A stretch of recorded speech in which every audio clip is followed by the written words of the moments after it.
Ini dia tes seleksi kompetensi bidang atau SKB CPNS Kementerian Hukum dan HAM Formasi Penjaga Tahanan tahun 2023. Dua rekan yang telah lolos seleksi kompetensi dasar, simak videonya. Nah, baik rekan, untuk pelaksanaan SKB CPNS untuk formasi penjaga tahanan atau non-CAT akan dilaksanakan pada tanggal 3 sampai dengan 22 Desember 2023. Nah, untuk rekan yang bertanya, di mana akan diumumkan? Seperti biasa, untuk pengumuman pelaksanaan SKB CPNS non-CAT atau formasi penjaga tahanan nanti akan diumumkan di website sssn.kemenkumham.go.id atau di website resmi dari Kementerian Hukum dan HAM seperti itu.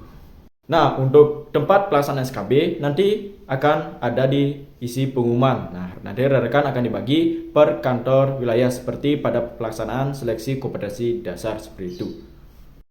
Nah, ini merupakan tes SKB CPNS Kemenkumham 2023 khusus formasi penjaga tahanan. Nah, untuk pelaksanaan SKB, rekan pasti sudah mengetahui itu terdapat 3 jenis subtes seperti biasa, seperti di tahun-tahun sebelumnya.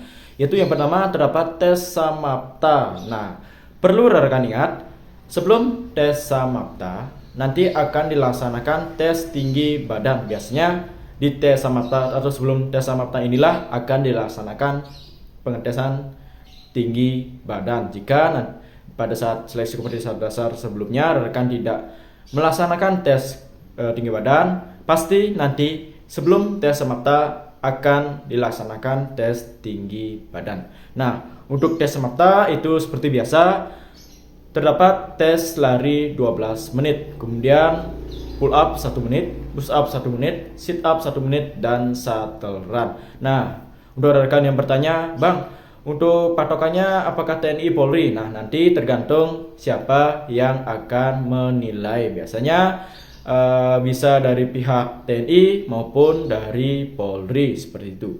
Kemudian setelah tes Samapta, biasanya lagi 3 hari atau lagi 1 minggunya terdapat tes pengamatan fisik. Nah, tes pengamatan fisik ini merupakan tes tubuh kita apakah ada tato atau tindik. Nah, khusus untuk rekan yang memiliki tato atau tindik yang dimana memang dari adat rekan masing-masing, diusahakan diwajibkan untuk membawa surat keterangan seperti itu. Kalau rekan memang sengaja memiliki tato atau tindik, itu sudah dipastikan tidak akan lolos seleksi kompetensi bidang. Nah, kemudian tes ketiga, tes wawancara dan keterampilan. Nah, biasanya tes wawancara dan keterampilan ini 1 hari pelaksanaan dengan pengamatan fisik. Nah, tes wawancara seperti biasa, nanti rekan akan ditanya mengenai pribadi rekan, mengenai identitas, kemudian apa motivasi rekan ikut seleksi formasi penjaga tahanan, kemudian sebagainya seperti itu. Kemudian setelah tes wawancara, biasanya dilaksanakan tes keterampilan.